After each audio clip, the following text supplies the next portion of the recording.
Bonjour à tous et bienvenue pour ce deuxième live arbitrage sur le thème des sanctions aujourd'hui. Aujourd'hui, vous allez jouer en compagnie de Hervé Rigal à ma droite, responsable arbitrage au sein de la Ligue de Normandie, et Paul Parmentier, arbitre au club de Rouen et acteur de l'école d'arbitrage du club de Rouen également. Bonjour à tous, c'est un plaisir de vous retrouver aujourd'hui pour ce deuxième live d'arbitrage.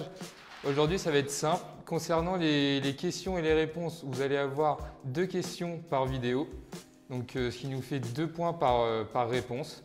Donc, au total, il y aura 15 questions, ce qui nous fait un total de 30 points. Ce qu'on attend, nous, on va attendre des sanctions sportives et des sanctions disciplinaires.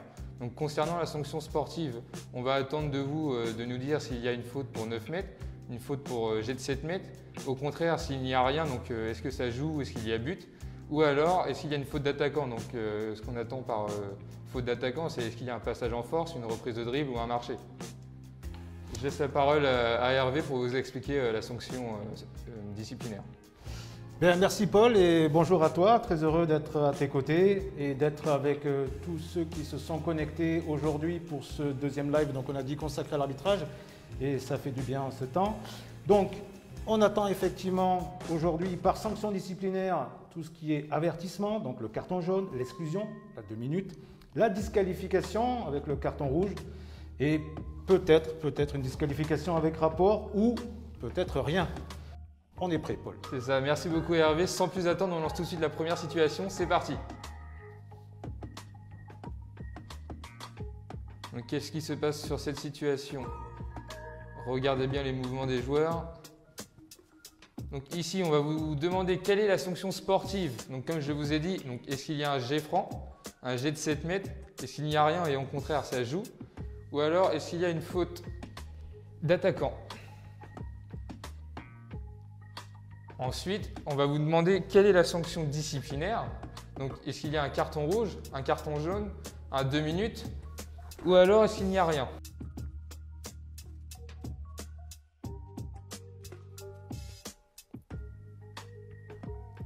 On vous passe le ralenti pour ceux qui n'ont pas eu le temps de voir correctement l'action. Donc regardez bien les déplacements des défenseurs. Là, l'attaquant passe entre 1 et 2. Voilà. Donc 1 et 2, donc l'ailier droit et l'arrière droit de défense. Et est poussé par l'ailier droit. Donc ici, sur cette situation, on attendait un jet de 7 mètres. Et ensuite un carton jaune pour la disciplinaire. Donc pourquoi? Parce que le joueur, l'ailier gauche, est en position de tir, il est en occasion manifeste de but. Et un carton jaune parce qu'on rentre dans un principe de progressivité de la sanction. Donc ici, ce sera une sanction personnelle progressive puisque le défenseur pousse l'attaquant. On le voit clairement quand il accompagne l'attaquant avec ses bras vers l'avant. Donc là, une circulation de balle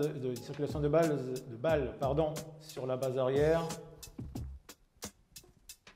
Un tir, une possible faute. Allez, on vous laisse trouver la sanction sportive et comme pour la première situation, la sanction disciplinaire s'il devait y en avoir une. Vous voyez, ballon en demi, il va au tir, faute peut-être.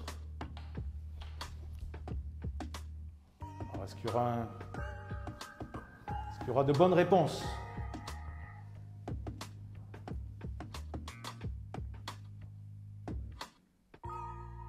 La réponse, eh bien oui, vous l'avez vu, c'est un but.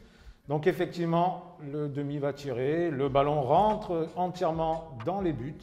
C'est un but, pas de souci de ce côté-là. Par contre, l'arrière pousse l'attaquant en OMB en l'air. À minima, c'est une exclusion de minutes. Donc bravo à ceux qui ont répondu ça. Et bien évidemment, le but n'exclut pas la sanction, très important, pas d'état d'âme de ce côté-là. Ça peut rentrer dans le cadre d'une sanction différée, donc très bien de laisser le but, mais il faut sanctionner. C'est ça, c'est pas parce qu'il y a un but qu'on oublie la sanction derrière. Quelle sanction sportive va-t-on décider ici? Et quelle est la disciplinaire accompagnée de la faute? Est-ce qu'il y a un 2 minutes? Est-ce qu'il y a un carton jaune? Ou rien du tout? Ici, on voit clairement que le pivot n'est pas en position pour tirer correctement. Maintenant, oui. On donne la réponse donc pour la sportive, pour la disciplinaire, excusez-moi, on est plutôt d'accord, effectivement ce sera une exclusion pour 2 minutes. Et la sportive, on partira plus sur un 7 mètres. Pourquoi? Parce que le pivot est en position de shoot, en occasion manifeste de but. Il est tout seul devant le but et il n'y a pas de défenseur pour le gêner derrière. Donc ce qui fait qu'il ne peut pas être rattrapé. Et comment dire? Il y a donc jet de 7 mètres tout simplement. Voilà, pas de question à se poser dans ces cas-là. Il a attrapé le ballon, on se siffle un jet de 7 mètres.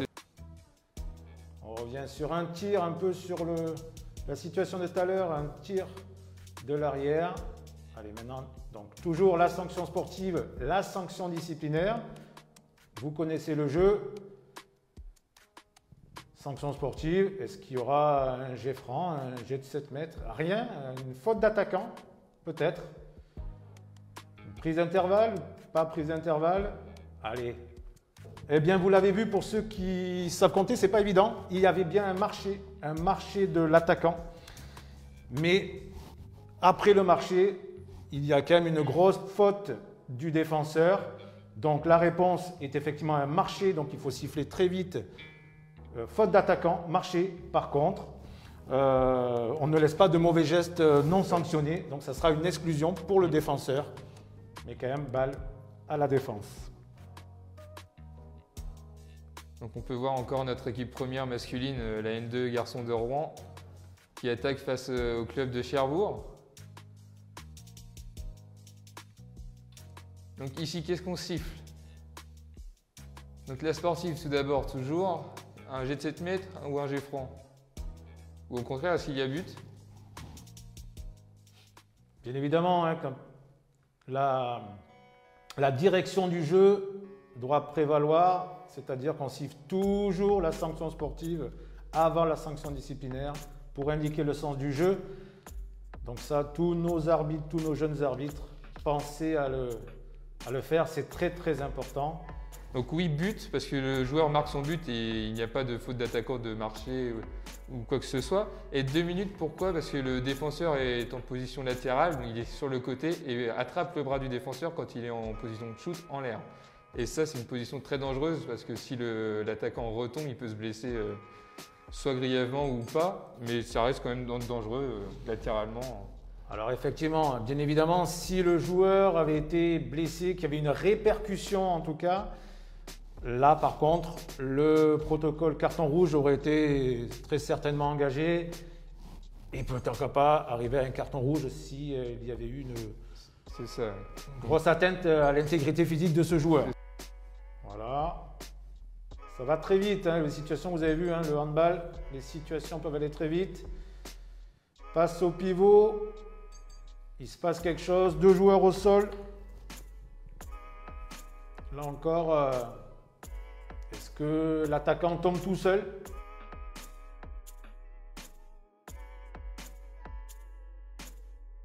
Eh oui, effectivement, on nous dit qu'il ne tombe pas tout seul. Effectivement, il ne tombe pas tout seul. Si on regarde la situation et si vous avez bien vu la situation, dès qu'on va lui passer le ballon, il est déjà fortement, il y a déjà un tirage de maillot très fort qui fait que le défenseur tombe et fait tomber toujours en tenant le maillot l'attaquant. Donc, on estime sur cette situation-là que l'attaquant n'avait pas encore attrapé le ballon, donc jet franc, dans tous les cas, un jet franc à minima et une exclusion de 2 minutes pour le défenseur. Oui, c'est ça. Il faut toujours regarder sur les jeux à 6 mètres si le pivot gagne sa position ou pas avant le début de l'action. Parce que là, on peut voir quand même que le défenseur ne fait pas l'effort de contourner le pivot pour prendre position sur lui. Alors, qu'est-ce qu'il se passe ici sur cette action? Tout a l'air normal. Qu'est-ce que vous décidez ici? C'est un peu chauvin, ça, Paul, c'est un peu chauvin. En tout cas, ce qu'on voit, c'est qu'on est content de voir un peu de handball. Et même si ce sont des séquences très courtes, ça fait du bien parce que certains n'ont pas vu depuis longtemps. Donc ça fait du bien de voir un petit peu de handball, de voir un arrêt de gardien aussi. On voit qu'il y a de la c'est bien. Donc sur cette situation, il n'y avait rien à siffler. Le jeu était assez propre. Effectivement, il y a une petite poussette sur l'arrière droit mais elle n'est pas méchante. Elle n'est pas méchante, elle ne gêne pas vraiment la circulation du ballon, elle ne gêne pas le jeu. Donc on va avertir peut-être verbalement ce joueur. On n'ira pas jusqu'à le sanctionner. Donc pensez toujours, hein, les règles, vous les connaissez. Sanction sportive d'abord, sanction disciplinaire après. Vous connaissez le jeu, vous comptez vos points, toujours penser à compter vos points au fur et à mesure. Donc là, je crois qu'il y a quelque chose. Hein, on est un peu comme si on était en tribune finalement. Oui, mais on garde toujours à l'esprit, pas d'état d'âme. Pas d'état d'âme, tout à fait. On est arbitre, on se doit de protéger les joueurs.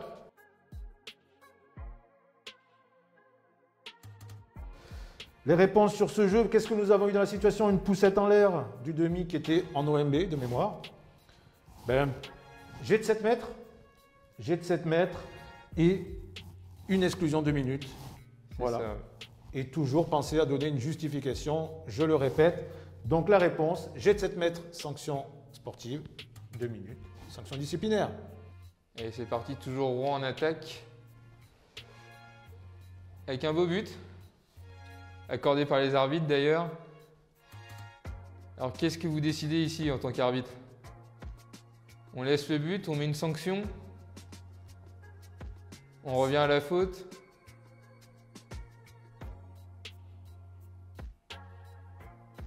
La réponse, les réponses.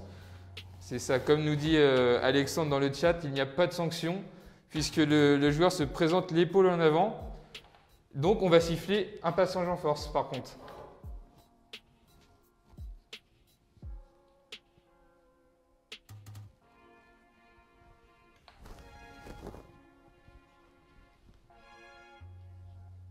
Alors là, vous voyez, c'est encore un jeu un peu difficile avec du jeu à l'intérieur.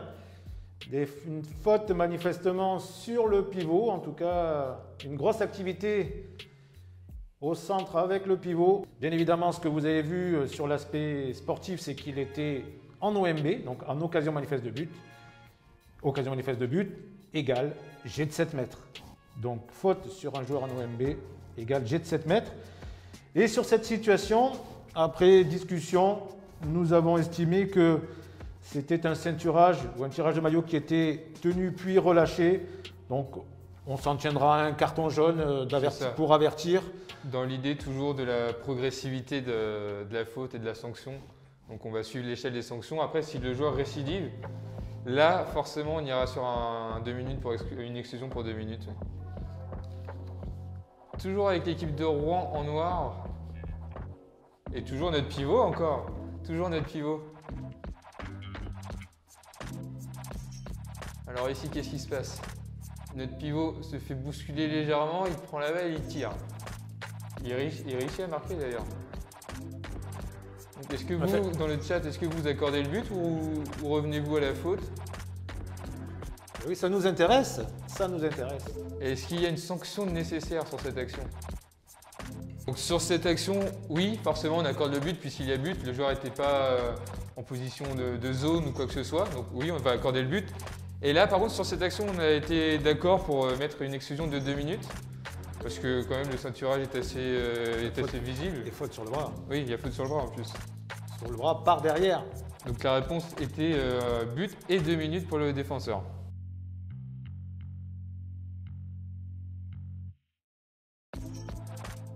Et on essaye de trouver des bonnes décisions.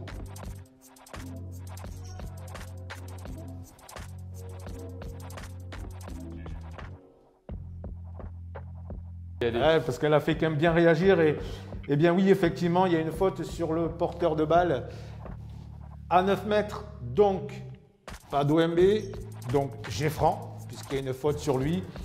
Et oui, il y a une belle poussette en l'air qui aurait pu se finir plus mal, on va bien, mais donc à minima une 2 minutes. Le joueur qui se lance et qui retombe lourdement quand même sur le dos. Très bonne initiative de l'arbitre qui prend soin d'abord de la santé du joueur, qui arrête le temps et autorise les personnes à rentrer pour venir voir si tout va bien. Donc ça, tous les arbitres qui nous regardent, c'est la priorité. C'est la priorité. On a le temps de prendre nos décisions. Et bien évidemment, encore une fois, ce qui compte, c'est la santé. Parce que là, quand même, on voit que ce joueur tombe un peu lourdement sur le dos, tout au moins sur le côté. Celle-là, oui, donc on a quand même compris, on va vous donner la réponse, on a quand même compris que là, c'était un 9 mètres, il n'y a pas de doute là-dessus. Et là, c'est plus le débat entre le 2 minutes ou le carton rouge. Donc avant de vous donner la réponse… on le met pas, qu'est-ce qu'on fait? Donc, oui, avant de vous donner la réponse, quand vous êtes arbitre, essayez de mettre en place ce qu'on appelle un protocole. Donc essayez de vous regrouper en tant qu'arbitre pour discuter de la situation. Là, ça va être plus facile à juger. Vous allez pouvoir vous refaire au sein du binôme les critères justement de décision. Et là, nous, on a décidé que c'était un minimum 2 minutes. Donc la réponse c'était un 2 minutes pour cette action. Mais si vous allez au rouge, c'est pas gênant. Il s'en passe des choses au niveau du pivot.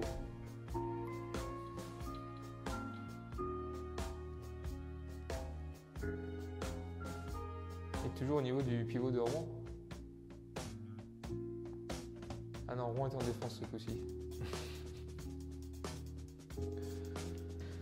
Nous sommes encore sur un cas d'OMB, d'occasion manifeste de but, sur un pivot qui est à 6 mètres, seul face au gardien.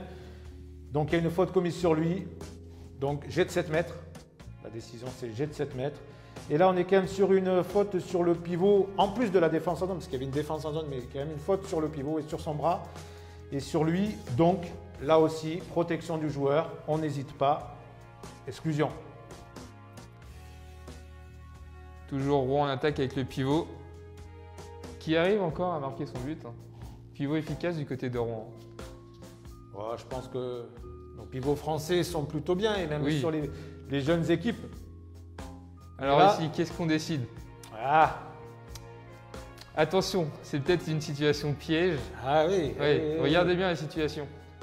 Heureusement, alors. Et surtout, ne vous fiez pas aux décisions prises par les arbitres. Il y a des indices. Si le joueur il va en zone, c'est parce qu'il est aidé, on va dire, par le défenseur. Donc, on va aller sur le jet de 7 mètres.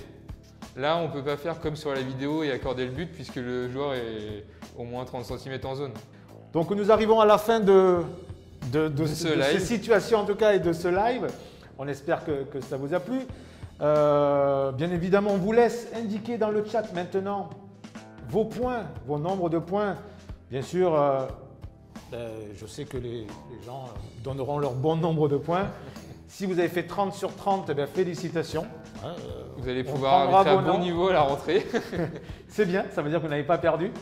Mais si encore une fois vous vous êtes trompé, nous étions là pour justement réviser un petit peu sur ce thème. En tout cas, on espère que ça vous a plu, que vous avez passé un bon moment en notre compagnie. Nous, en tout cas, on a passé un très bon moment. On a pris un réel plaisir à vous présenter Vraiment, ces situations. C'était très sympa, c'était inédit. Et encore une fois, la Ligue de Normandie de handball était très heureuse, encore une fois, de participer à ces projets et de faire avancer l'arbitrage parce que ça fait partie de notre sport, le handball. Merci à tous. Merci à tous, au revoir.